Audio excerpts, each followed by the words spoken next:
If you are looking at a possible move to the Salt Lake area and Sandy City is a possible place for you to move, let's check it out in this video. We're gonna look at the pros and the cons of living here in Sandy. This is actually one of my favorite cities. Let's look at it, both the good and the bad. By the way, my name is Christopher McGee. I am the owner of Halcyon Real Estate.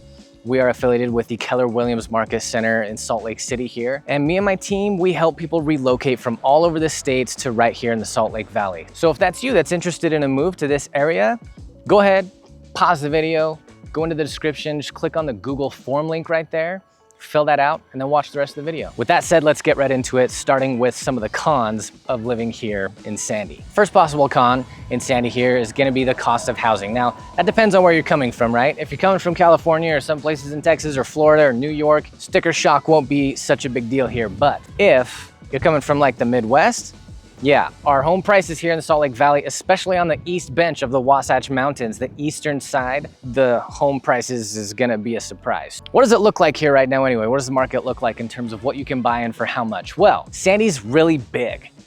And so right now in Sandy, there's about 240 homes available for sale. Of those 240 homes available for sale right now, you can go as low as like $285,000 for it was a 2-bedroom condo, and it was about 900 square feet. So that's on one end of the spectrum. And on the upper end of the spectrum, right now in Sandy, there is a $9 million home for sale. So there's quite a range of neighborhoods, right? But that $9 million home, that is 5 bedrooms, 7 bathrooms.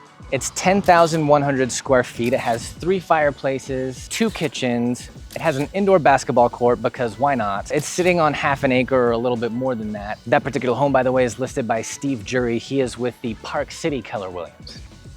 Steve Jury, my man, you live in Park City. You know, next time you have a $9 million listing, just hand it my way. Do us a favor. All right, so anything from 285,000 to 9 million, right?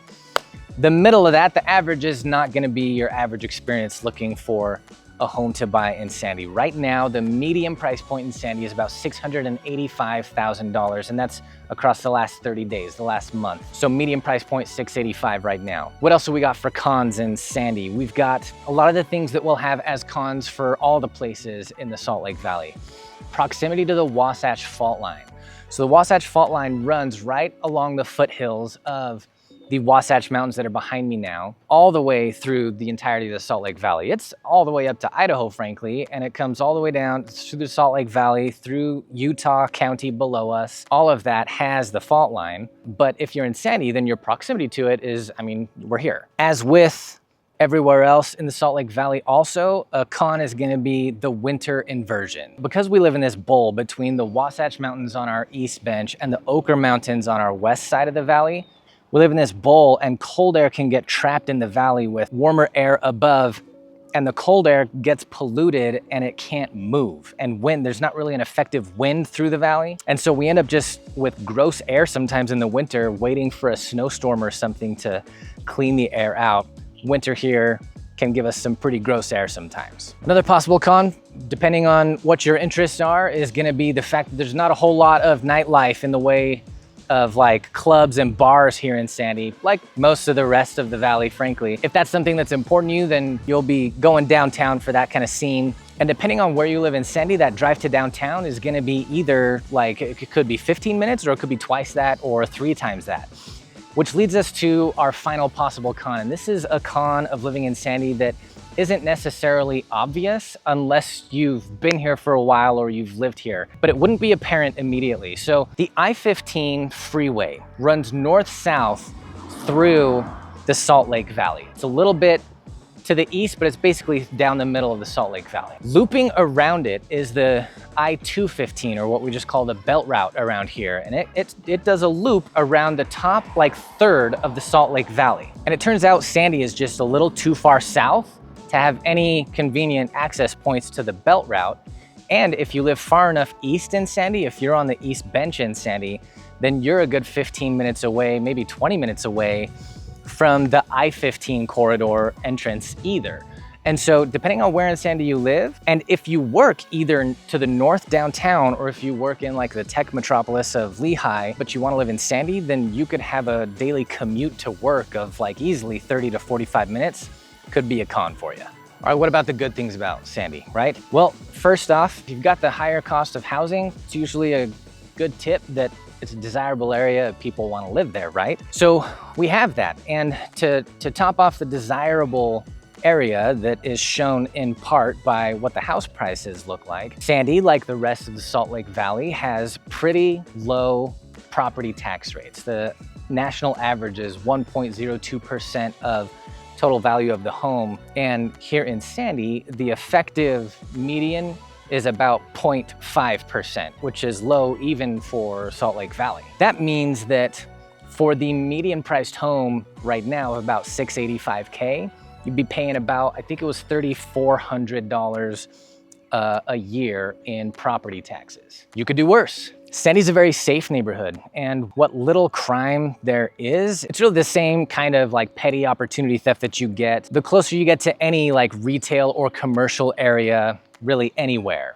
right? So the deeper you get into the neighborhoods, the safer it's gonna be for you in Sandy. If you live in Sandy, you will probably experience that winter inversion like anywhere else in the valley, but if you live in Sandy, especially if you're on the East Bench, you have that quick, easy access to the canyons to get away from it. And you don't even gotta wait for the winter, right? There's a lot of great hikes up here in the bench just to the east of Sandy. And by the way, the northern boundary of Sandy as we are on the East Bench is Little Cottonwood Canyon. My favorite hike in the world is it starts at the mouth of Little Cottonwood Canyon. It's the Bells Canyon hikes. All right, we decided to hoof it real quick up to the reservoir of Bells Canyon. So this is the reservoir. There's ducks in there. And the view from right here is amazing. You can see almost the entire Salt Lake Valley. What stretches out immediately in front of us from here is basically Sandy. And up that way, you get Cottonwood Heights, and then Holiday, and then Mill Creek, all the way to downtown. And south of us stretches Draper, but that's quite a view, isn't it? So Bells Canyon is just right up that ravine till you see the snow at the top of the cliffs. That is Bells Canyon. And this is my favorite hike because it's short enough and there's enough like markers along the way that are fun to visit, that it's worth, if you got a couple hours, stopping whatever you're doing, running up here and running back down. I used to trail run it. So, but you don't have to run to enjoy anything that's up here. Sandy's, like I said, it's really big. There are a lot of good restaurants in Sandy. I'm just going to name 3 right here. Number 1, Tin Roof Grill. Great place for casual dine-in. By the way, they have a cheesecake menu that's awesome. Number 2, and actually number 3, so I'm gonna name 4. Tiburon is a local steakhouse to the quality of Ruth's Chris, but it's local. And the same chef, the same ownership also has a sister steakhouse called Hoof and Vine that is also in Sandy. Both great places. And it's hard to talk about great places to eat in Sandy without mentioning La Caille. La Caille is not just a fancy French restaurant, it is a whole environment and experience. You drive down Wasatch Drive, you will turn off Wasatch Drive into what feels like an enchanted forest. You'll drive through this enchanted forest and come upon the restaurant, and there's peacocks everywhere, there's rabbits all over the grounds. It's truly different and a beautiful area and a wonderful dining experience. There's plenty of things to do in Sandy. Let me name just a few. If you like soccer, there is a Salt Lake soccer team. It's called Salt Lake Real, and they play at the, I think it's the America First Stadium, but we all just call it the Real Stadium. Basically, right across the street from that is the Jordan Commons. There's a megaplex theater there. There's some more restaurants, other things to do there. And it's not a bar, but some of the nightlife you might enjoy in Sandy could be the Hale Center Theater.